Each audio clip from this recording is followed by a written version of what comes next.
Hello guys, once again it's Matt, and today we have another video, the final video of the day. Thank you all the members, all the Patreons, make sure to subscribe. We are trying to hit 50,000 subscribers, and we were flying the Mirage 2000 with its new 11.7 VR. So it might be a little bit controversial, especially with French mains, because for some reason French mains think, they really think that these aircraft should be 11.3. Which I completely disagree with. It was completely and bluntly OP against 10.3s. It was really, like, it was not even funny of how easy it was to get 6 kills with this aircraft in any 10.3 match. So yeah, it was needed that the 11.7, basically the aircraft would become 11.7 is what I mean, right? The thing is that there are some things that we need to consider. The first thing is that this aircraft is not very common to see people flying in it, you know? It is an aircraft that not a lot of people fly. So normally when aircraft do this, when we have certain aircraft that have this problem, there isn't much of an appeal to actually lower the BR or increase the BR, etc., right? Because it is basically difficult to tell that it's OP or not. But if you are flying it, you will know that it is OP. I don't think it was completely OP against the 11.0s and 11.3s, but against the 10.3s it was way too easy to get aces and stuff. I mean, we were fighting F5Cs and MiG-21s, MFs that they barely have radar missiles, right? And the Mirage had a Super 530 with a pull stopper radar that can basically destroy them at almost any altitude, right? So yeah, problematic. So in my opinion, it is where it belongs against 4th generation. It doesn't mean that, I mean, what was this hit? I just completely obliterated the guy with a Super 530, and the guy just didn't, like, the aircraft didn't even care. So what was that missile doing? But anyway, the thing about this aircraft is that it has limited ammo in the sense of missiles especially, and also it has I mean, I wouldn't say bad, but it has limited BVR capabilities due to two facts. The Super 530, it doesn't have a lot of range. It was increased lately. One of the latest patches that we had, the missile actually was buffed, and you can feel the buff. It has a lot more range. Sometimes it was even telling me to shoot from 60 kilometers at a target, but the main thing is that it doesn't have the seeker head for it, or an INS data link system like the R27s have. So it kind of faces the same problem that the Sparrow has, right? It does have the range, the aerodynamic range, but it doesn't have the seeker head sensitivity to actually get the radiation bouncing back from the target from further distances than 40 something kilometers, right?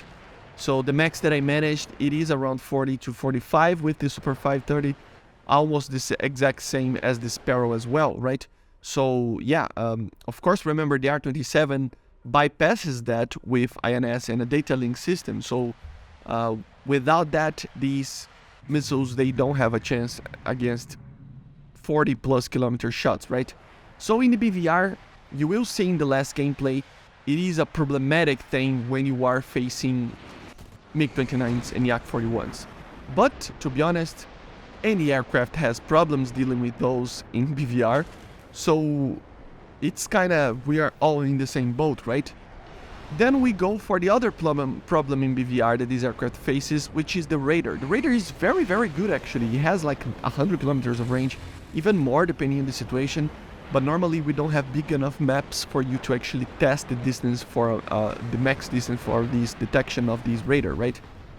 But the main problem is not even that. It is basically it is limited to a high PRF mode.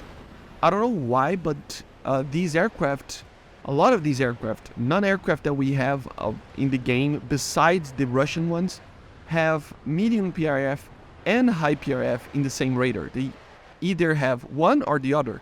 So either you have a low range like the F-16 radar with just the medium PRF, or you have a very good range with the high PRF modes of the F-14s and Mirages and others, but you are limited to front aspect shots, right? So if the target actually tries to notch you or crank you, it's a lot easier for you to lose a lock compared to a medium PRF like an F16 or MiG-29 when you are using that mode, or even Yak, right? So with those two problems, I think it becomes a real problem of these aircraft trying to do BVR. So what I would say to you guys that are complaining about having to face more 4th generations, and by the way, you're not seeing that many 4th generations anyway. You are seeing a lot of premiums, like a lot of F4Ss, a lot of MiG-23MLs. You're seeing a lot of Tornadoes, all sorts of aircraft like that. There are some matches like this one when you have a lot of MiG-29s and stuff, or F-16s, but it's a little bit, I mean, it's not that it's rare, but it's not every single battle. So, but the thing is that, well, the point that I was trying to get is that if you do face a lot of these, especially Soviet 4th generation ones, like the Yak-41 specifically in the MiG-29s, do not try to do BVR with them. They will basically destroy you.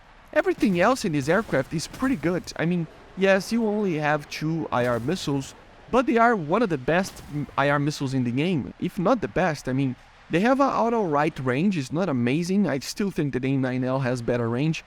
And I still think that the R60M for very, very short range shots is still tiny better than the MatAWG 2. But the MatAWG 2 is a mix between those two, right? It has more range than the R60M, and it turns better than the, but rather, it changes direction better than the A9L, but it also turns a little bit better. So you kind of have an advantage of being a jack of all trades of IR missiles compared to the R60 and the A9L, right? So yeah, the problems are the BVR engagement especially, and also, as you see here, the range is still limited on a MatAWG, but still that's just due to the drag, the extra drag that they actually introduced with the latest drag update. But after that, I mean, gun kills and stuff with the gun sight, it is just very, very easy to get a lot of kills as well. I got an ace on the first match, as you saw, and here is the example of what not to do with a BVR, right? So yeah, I had to wait until like 40-something kilometers, as you see. I started to get a detection around 40, so yeah, and I just tried to maintain a lock, but there was like too many targets, and it was a MiG-29, so it will not be very fun. So try to fly low with it, or not as high as I was trying to do, and show that BVR is problematic with this aircraft, and you will be fine with it. It is still not the most amazing thing in BVR, but it is a very, very good aircraft, and it is where it should be, fighting 80s 4th generations, at least on a part of it. But anyway, I hope you enjoyed. Make sure to subscribe, and I'll see you guys on the next one.